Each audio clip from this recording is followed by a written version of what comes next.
1:15 p.m. This is the Sri Lanka Broadcasting Corporation. The news edited by Danushka Madhavela and read by Mario Vijayavardhana. The headlines. The Irrigation Department says that rainfall experiencing in many agricultural areas in the country is reducing. The government has planned to implement a DEC credit system to drivers from the next month. Health authorities emphasize the responsibility of society to prevent the younger generation from the drug menace. The Department of Immigration and Emigration says that the number of dual citizenship requests has increased. Low pressure area moving away from the Sri Lankan coast. China to end COVID quarantine for foreign arrivals. Babar Azam breaks 16-year Pakistan record for most runs in calendar year. The Irrigation Department says that rainfall experiencing in many agricultural areas in the country is reducing, but 8 irrigational tanks have still opened sluice gates to reduce the water received due to the rains experienced in the catchment areas. The water levels of 88 tanks controlled under the Irrigation Department have increased to 62% at present. The department says that enough water is stored for the upcoming harvesting season. The Director General of Irrigation, Engineer D. Abesirivarthana, says that no flood threat has occurred due to the water management system in the irrigational tanks. The government has planned to implement a DEC credit system to drivers from next month. The Commissioner General of Motor Traffic, Nishant Veerasinghe, says that minus credit will be received for drivers who are guilty for road traffic offences. A system to punish those drivers will also be implemented. The Commissioner said that the system has already implemented and the approval should be given from the Cabinet of Ministers.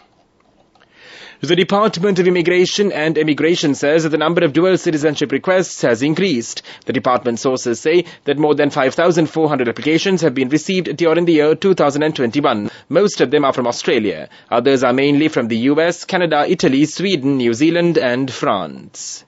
This news broadcast comes to you from the Sri Lanka Broadcasting Corporation. Representatives from the Chinese Academy of Air Quality have arrived in the country to collect data regarding air pollution in Sri Lanka. They will support several programs in connection with the air quality in Sri Lanka. The President of the National Authority on Tobacco and Alcohol, Professor Samadhi Rajapaksa, says that 110 people in Sri Lanka die every day from the use of tobacco and alcohol. He said this at a press conference held yesterday at the Government Information Department. He said that 40,000 people die every year due to smoking and tobacco use, and said that the wives, parents and children of these dying people are greatly affected. He also said that if the tobacco tax formula prepared in 2020 and presented in September 2021 is implemented, the number of deaths can be reduced and the government can earn the required amount of 11 billion rupees. Meanwhile, consultant pediatrician Pujita Wickramasinghe emphasizes the responsibility of the media to prevent the younger generation from the drug menace. Children are always curious about novel experiences. There is a high tendency for them to get addicted to drugs. Media should make sure not to provide unnecessary publicity about drugs. Parents and guardians should pay special attention on the behavioral patterns of their school-going children. The main news story is brought to you by Siddhalepa Vedamahatmya. According to the Met Department, the low-pressure area to the west of the island is gradually moving away from the coast of Sri Lanka, and it is expected that its impact on the island's weather will lessen from yesterday evening. However, several spells of showers will occur in the northern, north central and eastern provinces today. Thundershowers will occur in a few places in the western, Sabaragamu and northwestern provinces during the afternoon or night. The public is requested to take adequate precautions to minimize damages caused by temporary localized strong winds and lightning during the thunder showers.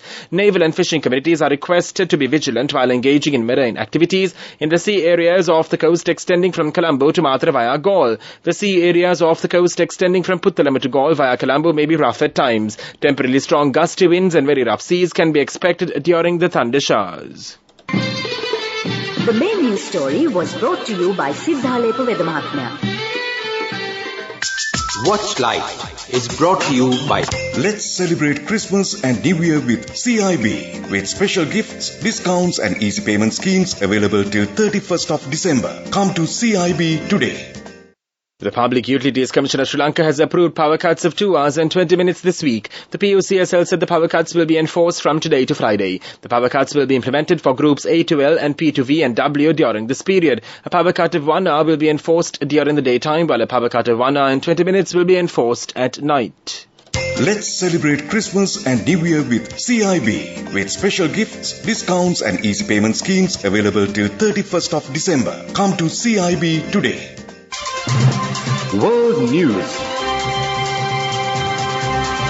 brought to you by courtesy of We give you the strength to rise higher and higher. Never step back, but always march forward. Empowering you to reach greater heights. People's Leasing, the trusted leader. In world news headlines, China to end COVID quarantine for foreign arrival. Rohingya refugees reach Indonesia after a month at sea. North Korean drone reaches the north of Seoul.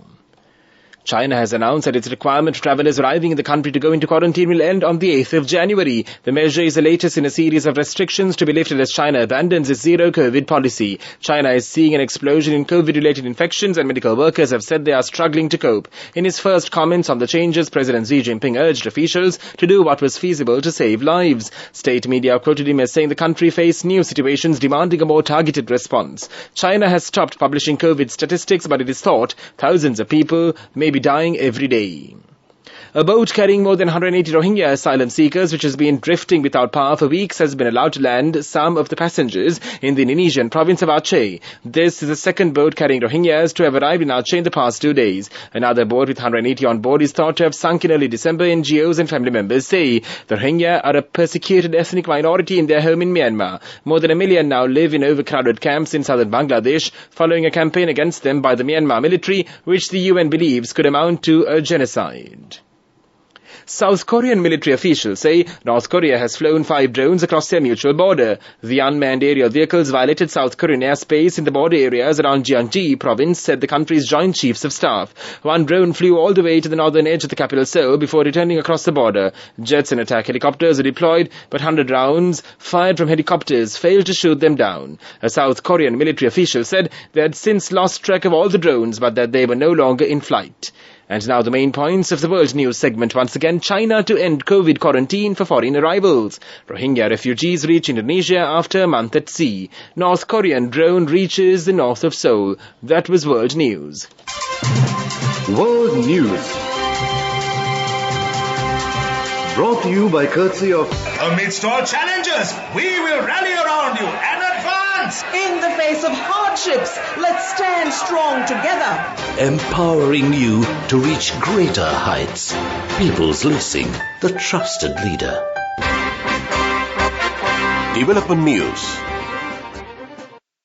The Sri Lanka Export Development Board signed a memorandum of understanding with the Swiss Import Promotion Programme, which operates under the State Secretariat for Economic Affairs of Switzerland, on the 22nd of December. SIPO facilitates EDB to carry out comprehensive market research studies for select Sri Lankan export product sectors vis-à-vis processed food, sustainable fish and seafood and value-added textiles, aiming to better integrate Sri Lanka into world trade. That was development news, and now in sports news. Pakistani captain Babar Azam broke a 16-year record as he became his country's highest run scorer in a calendar year. He was 161 not out at the end of the first day of the 2-test series with New Zealand in Karachi to take his 2022 tally to 2,485 runs across all formats. In doing so, the 28-year-old surpassed Mohammad Yusuf's 2,435 in 2006. Babar, who helped his side to 317 for 5 in their first innings against the Kiwis, also has the most runs in tests this year with 1,170 runs in 9 matches. Meanwhile, Arsenal manager Mikel Arteta says club great Arsene Wenger picked the right moment to go back to the Emirates Stadium as he saw them underline their title credentials. Arteta's young team produced a second-half flight back to beat West Ham and move 7 points clear the top of the Premier League, which was resuming after the World Cup. Wenger, who was the last Arsenal manager to win the title, made his first return since stepping down in 2018. The fastest way to earn the highest interest. An interest rate of 22% in 4 months. NSB, the safest place for your money. Business News. Sponsored by National Savings Bank, the safest place for your money. The State Minister of Finance, Dr. Ranjit Siambalapitiya, says that although import restrictions were imposed on 1,465 types of goods due to the severe foreign exchange crisis in the country, the import restrictions on 795 goods have been removed so far. Responding to journalists following an event held yesterday in the Rawanwala area, the State Minister, Siambalapitiya, said while easing of restrictions on the import of goods will continue next year, imports of certain goods should be banned completely. Business News. Sponsored by National Savings Bank, the safest place for your money. The fastest way to earn the highest interest. An interest rate of 22% in 4 months. NSB, the safest place for your money.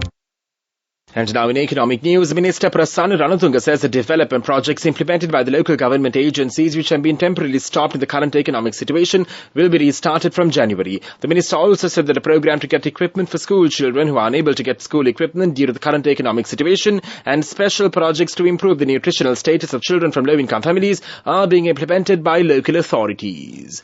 That was economic news. Weather report. Several spells of showers will occur in the northern, north central and eastern provinces. Showers of thundershowers will occur in a few places in the western, Sabaragama and northwestern provinces during the afternoon or night.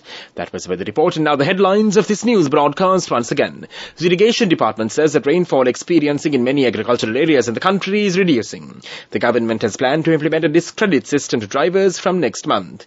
Health authorities emphasize the responsibility of society to prevent the younger generation from the drug menace. The Department of Immigration and Immigration says that the number of dual citizenship requests has increased. A low-pressure area moving away from the Sri Lankan coast. China to end the COVID quarantine for foreign arrivals. Babar Azam breaks 16-year Pakistani record for most runs in calendar year. That concludes this news broadcast.